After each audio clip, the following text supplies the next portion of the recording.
ये जो टॉपिक है वो बहुत ईजी है, पर बच्चे यहाँ पे गलती क्या करते हैं, वो लोग सोचते हैं इसकी थ्योरी बहुत बड़ी है, हमें ये लर्न करना पड़ेगा, हमें वो लर्न करना पड़ेगा। कुछ भी नहीं है, बस तुम्हें बॉइलिंग पॉइंट एक्चुअली क्या है वो समझ में आ गया। और इस इक्वेशन को अगर तुमने समझ लिया, इस चीज को तुमने समझ लिया, तो तुम ये दो भी लिख लोगे, इसका ग्राफ भी बना लोगे, एंड इसका छोटू सा डेरिवेशन है वो भी कर लोगे, ठीक है। But the thing is you need to understand this, and ये मैंने ऑलरेडी समझाया है कि डायरेक्टली प्रोपोर्शनल में LHS भी बढ़ता है तो RHS भी बढ़ेगा, और इनवर्सली प्रोपोर्शनल में अगर एक बढ़ेगा तो एक घटेगा, और एक घटेगा तो एक बढ़ेगा। ये चीज हमने ऑलरेडी डिस्कस कर चुके हैं, बस यही चीज मैंने फिर से समझानी है। पर आप देख लीजिए एक बार, बॉइलिंग पॉइंट क्या होता है। Boiling point, any liquid boils at 1 atm। 1 atm क्या है बेटा, एटमॉस्फेरिक प्रेशर, ठीक है।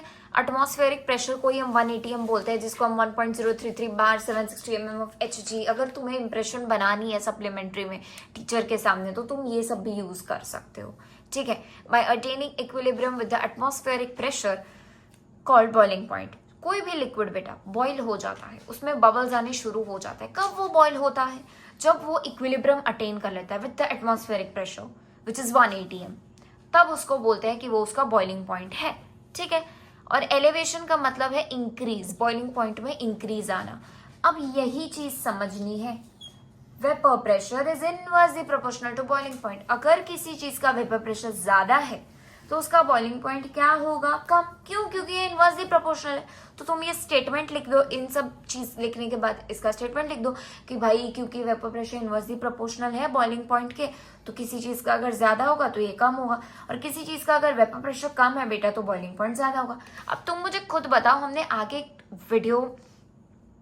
के वीडियो में पढ़ा था कि vapour pressure of pure solvent, जब मैंने लिक्विड लिक्विड वाला समझाया था राउल्ट्स लॉ में, उसी में मैंने पढ़ाया था कि प्योर सॉल्वेंट का वेपर प्रेशर क्या होता है। क्योंकि उसमें कोई भी, ऐसे मैंने जार बनाए थे, फिर मैंने बोला था कि यहाँ पे कोई भी सॉलिडिंग लेयर नहीं आती है, सॉलिड की लेयर नहीं होती है तो ऑब्स्ट्रक्शन नहीं होता है, तो इसका वेपर प्रेशर क्या होता है, ज्यादा होता है, हमने ये पढ़ा था। और सोल्यूशन का वेपर प्रेशर कम होता है। क्यों कम होता है, there is a solid layer जो कि ऑब्स्ट्रक्ट करती है और ज्यादा ऊपर नहीं आने देती है मॉलिक्यूल्स को, ये भी हमने पढ़ा था। इसीलिए अब तुम खुद मुझे बताओ कि प्योर सॉल्वेंट का अगर वेपर प्रेशर ज्यादा है, हाई होता है ना, सॉल्वेंट का वेपर प्रेशर हाई होता है, ये याद रखना। अगर तुम्हें ये किताब याद रहता है, ये मैंने जो समझाया था कि भाई क्योंकि सोल्यूशन वाला जो होता है उसमें सॉलिड की लेयर आ जाती है तो वेपर प्रेशर कम होता है, और इसमें वेपर प्रेशर ज्यादा होता है। अगर तुम्हें ये समझ में आता है तो कोई दिक्कत नहीं है, और अगर नहीं आता है तो भाई ये याद रखो कि सॉल्वेंट जो है उसका वेपर प्रेशर हमेशा हाई होता है। अब अगर उसका हाई है तो उसका बॉइलिंग पॉइंट क्या होगा, लो होगा। तो इसका बॉइलिंग पॉइंट क्या है, लो है, ठीक है। बॉइलिंग पॉइंट क्या है, लो है। और सोल्यूशन का वेपर प्रेशर क्या होता है, कम होता है, तो इसका बॉइलिंग पॉइंट हाई है, बॉइलिंग पॉइंट हाई है।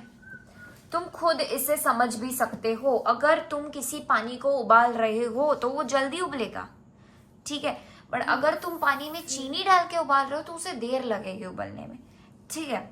क्यों, क्योंकि उसका बॉइलिंग पॉइंट हाई है, ओके। तो ये इक्वेशन समझ में आ गई जिसको, और ये याद कर लिया कि सॉल्वेंट का वेपर प्रेशर हाई होता है, वो सब कुछ लिख लेगा। अब मैं इसकी डेफिनेशन एक बार लिखवा देती हूँ, अगर कुछ लोगों को लिखने नहीं आता है तो हम लिखवा भी देते हैं, तो डायरेक्टली लर्न भी कर सकते हो, ठीक है। बट ये मेंशन करना मत भूलना, ये अगर आप लिखोगे तो आपकी बहुत अच्छी इंप्रेशन पड़ेगी that vapour pressure is inversely proportional to boiling point, ठीक है। फिर मैं आपको ग्राफ भी करवाती हूँ, एंड उसका छोटू सा डेरिवेशन है वो भी हम करते हैं, ओके। तो vapour pressure of pure solvent, vapour pressure is high of pure solvent and thus the boiling point is low, and it will easily go up and less temperature, ठीक है। यही तो मैंने समझाया था बेटा, ठीक है। आगे मैंने यही समझाया, बस उसको मैंने लिख दिया, तुम्हारे लिए आसान कर दिया, ठीक है। कि भाई इसका वेपर प्रेशर सॉल्वेंट का हाई ही होता है तो उसका बॉइलिंग पॉइंट कम है। क्यों कम है, ये भी समझाया था। Inversely proportional to boiling point है, और ये भी हमने पढ़ा कि सॉल्वेंट सोल्यूशन की बात करें तो vapour pressure is low of solution and thus the boiling point is high and it will take more temperature, ठीक है। अब मैं आपको ग्राफ करवाती हूँ, एंड ग्राफ के बाद we will be doing its derivation, okay. So this is your graph, मैंने अभी आपको यही ग्राफ समझाया। अब हम ग्राफ के फॉर्मेट में सीखते हैं कि भाई इस साइड वेपर प्रेशर है, वाई एक्सिस पे टेम्परेचर केल्विन में है, एक्स एक्सिस पे, एंड यहाँ पे आप लोग देख सकते हो एक नोट दिया गया है कि भाई इस पॉइंट पे आपका एटमॉस्फेरिक प्रेशर है।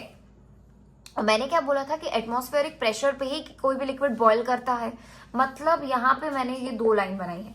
अब तुम खुद सोचो, मान लो ये 5 होगा तो ये 10 होगा, है ना, तो 5 आगे आता है, मतलब आप ये समझो कि सॉल्वेंट पहले उबलता है। हमने यही देखा, क्यों? क्योंकि उसका बॉइलिंग पॉइंट लो है।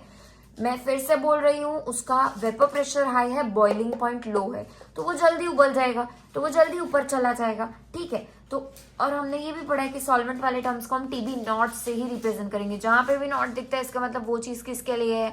सॉल्वेंट के लिए है। एंड सोल्यूशन को उबलने में देर लगी, मतलब वो थोड़ा और आगे जाएगा और फिर जाके बनेगा। और उन दोनों के बीच का जो डिफरेंस है दैट इज जो delta TB, that is change in boiling point, ठीक है।